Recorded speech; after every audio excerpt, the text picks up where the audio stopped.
You've done this before. Not me. Well, you've the knack for it. More so than me. There's little equity in the Lord's gifts. That's so. Look around you. Study the judge.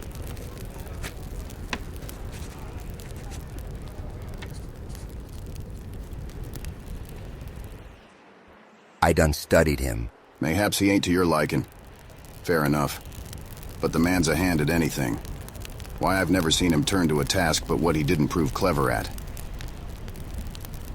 I seen him before, in Nakadoches.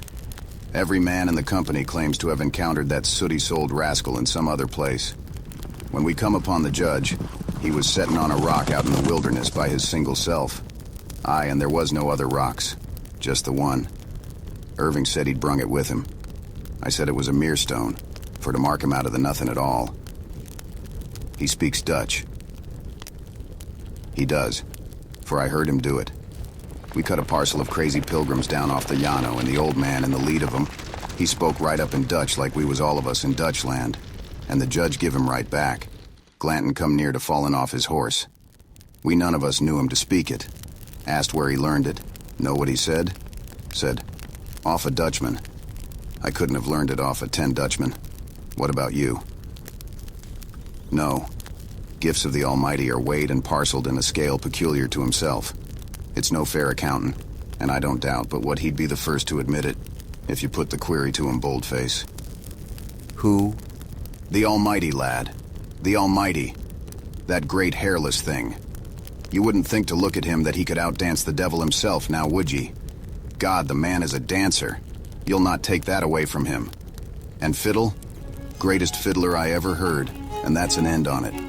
He can cut a trail, shoot a rifle, ride a horse, track a deer. He's been all over the world. Him and the governor, they sat up till breakfast and it was Paris this and London that in 5 languages. You'd have give something to have heard them. The governor's a learned man himself, but the judge... Oh, it may be the Lord's way of showing how little store he sets by the learned. He's an uncommon love for the common man, and godly wisdom resides in the least of things, so that it may well be that the voice of the Almighty speaks most profoundly in such beings as lives in silence themselves. For, let it go how it will, God speaks in the least of creatures.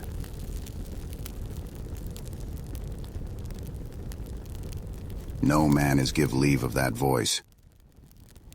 I ain't heard no voice. When it stops, you'll know you've heard it all your life. That right? Aye.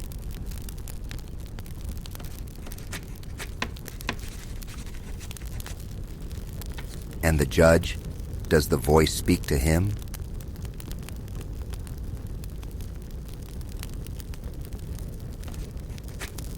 What's he a judge of anyway?